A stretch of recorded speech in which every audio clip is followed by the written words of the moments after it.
দেখুন কি কাণ্ড। রাতের অন্ধকারে বাড়ির পিছনে তৈরি হয়ে যাচ্ছে অলির মাজার। হায়রে অবস্থা। আর সেই মাজার তৈরি রুখতে তৎপর গ্রামবাসীরা। কিন্তু কেন? কোথায় অলির মাজার হচ্ছে এবং কার মাধ্যমে হচ্ছে? আর কেনই বা সমস্ত গ্রামবাসীরা সংঘবদ্ধ হয়ে অলির মাজার মানতে নারাজ? সমস্ত কিছু জানাবো, সঙ্গে থাকুন আমাদের স্টোরি বাংলার পর্দায়। আপনারা জানেন, ইসলাম ধর্মে মাজার পূজারি সম্পূর্ণভাবে নিষিদ্ধ। মৃত মানুষ যেমন কারোর উপকার করতে পারে না, তেমনি কারোর ক্ষতিও করতে পারে না। অতএব কোনো অলির নামে কবরকে মাজার বানিয়ে সেজদা করা নামাজের ইসলাম ধর্মে নাজায়েজ।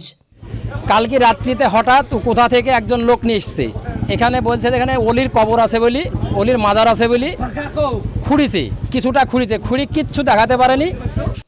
এত সত্যতা জানা সত্ত্বেও কেনই মাজার নিয়ে যুগের পর যুগ মাজারকে নিয়ে মেলায় পরিণত হচ্ছে? আর কেনই বা সেখানে হাজার হাজার লক্ষ লক্ষ মানুষ জমায়েত হয়? জানা যায় সব ধান্দাবাজি। ও শুধুমাত্র কিছু পয়সা রোজগার করার জন্য এই কাজটা করে একটা বিভ্রান্ত ইসলামের বিরুদ্ধের কাজ করছে। এখানে ও কিছু মাজার পূজারি, আর এখানে যেসব লোকজন উনি এনেছিলেন সেই সব লোকজন প্রত্যেকটা লোক একদম মার্কা মারা, সব গাঁজাখোর লোক, গাঁজা খেয়ে। ঠিক এই কারণেই রাতের অন্ধকারে মাজার তৈরির কাজ শুরু করেছিলেন মুর্শিদাবাদের একদম সীমান্তবর্তী এলাকা জলঙ্গি রায়পাড়া। আর সেই রায়পাড়ার বাসিন্দা জার্মান হাজি। জানা যায় তার বাড়ির পিছনেই চলছিল এই অলির মাজারের কাজ। সেই মাজারের বিরুদ্ধেই দাঁড়িয়েছে সেই এলাকার হাজার হাজার মানুষ। সেই মাজার ঘিরে সেখানে পরিস্থিতি এতটাই উত্তপ্ত হয়ে ওঠে, জলঙ্গি থানার বিশাল পুলিশ বাহিনী গিয়ে পৌঁছয় সেখানে এবং নিয়ন্ত্রণে আনার চেষ্টা করেন। থানায় বলেছি, ওসি সাহেব এসছিলেন, দেখে গেলেন, আমাদেরকে যার জন্য বললেন ওনাকে ওই দুই পক্ষকে ডেকেছে। কিন্তু এটা কি জানেন, জার্মান হাজি ছাড়াও আর একজন রয়েছে এর পিছনে। তার কারণেই নাকি হচ্ছিল এই মাজার। দেখুন তো এই পীরকে চিনতে পারেন কিনা? একদম ঠিক ধরেছেন, ইনি নিজেকে পীর বলে দাবি করেন। এই ব্যক্তি সম্পর্কে অনেক গুজবও ছড়িয়েছে এলাকায়। জানা যায় এই পীর 5 মিনিটে কয়েক হাজার কিলোমিটার পথ পাড়ি দিতে পারে, কিন্তু 2 কেজি চাল রান্না করে সেই চালের ভাত নাকি শত শত মানুষকে খাওয়াতে পারে। এটাও কি সম্ভব? আপনারাই বলুন। কিন্তু এখনো পর্যন্ত কেউ দেখেনি, তাই এলাকাবাসীদের দাবি পুরোটাই ধান্দাবাজি, সে নাকি ভণ্ড। ধান্দাবাজি করে খাওয়ার জন্যে ও ওইখানে চাদর বিছিয়েছে, চাদর বিছি মানুষ যারা আমরা ইসলাম ধর্মাবলম্বী মানুষ, তারা সবাই তো আর আমরা ধর্ম সম্বন্ধে অত সচেতন না। অনেক মানুষ আসছে, একটা প্রচার করে দিয়েছে যে ওই 1 কেজি চাল রান্ধি 400 লোক খাওয়াবে। ওই আমি 10 মিনিটে ঝাড়খণ্ড থেকে এখানে চলে এসেছি, বিভিন্নভাবে মানুষকে বিভ্রান্ত করেছে।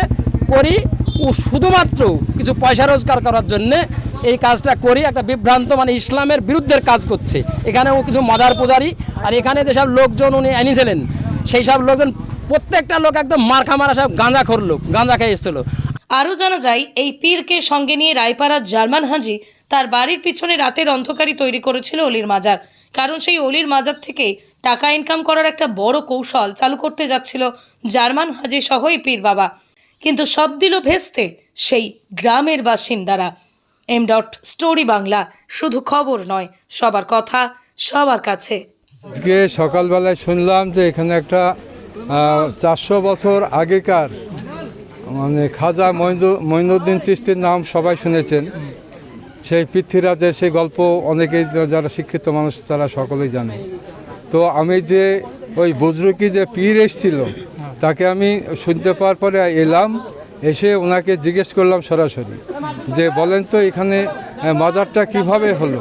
আমরা তো আমাদের বাপদাদা পূর্বপুরুষ থেকে এখানে কোনোদিন শুনিনি যে এখানে একটা মাজার আছে বলে। তা আপনি কিভাবে সন্ধান পেলেন?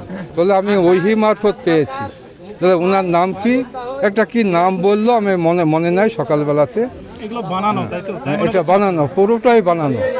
এবার আমি আবারও জিজ্ঞেস করলাম তো ওনার বাড়ি কোথায়, যে পীর এখানে আছে তেনার বাড়ি কোথায়? তো বললে আফগানিস্তানে বাড়ি। উনি খাজা মঈনুদ্দিন চিশতির সঙ্গে ভারতবর্ষে আসে এবং উনি এখানে চলে আসে। তাহলে এখানে যে এলো, তাহলে আমাদের পূর্বপুরুষরা নিশ্চয় ইন্তেকালের পরে ওকে দাফন করা হয়েছে। তো বললো না, এই এলাকায় তখন কোনো মুসলিমের বাস ছিল না, এখানে হিন্দুরা বাস করত এবং আল্লাহর ফেরেশতা এসে ওনাকে এখানে দাফন করেছে। এই কথার উত্তর দিলেন সেই বুজরুকি পীর।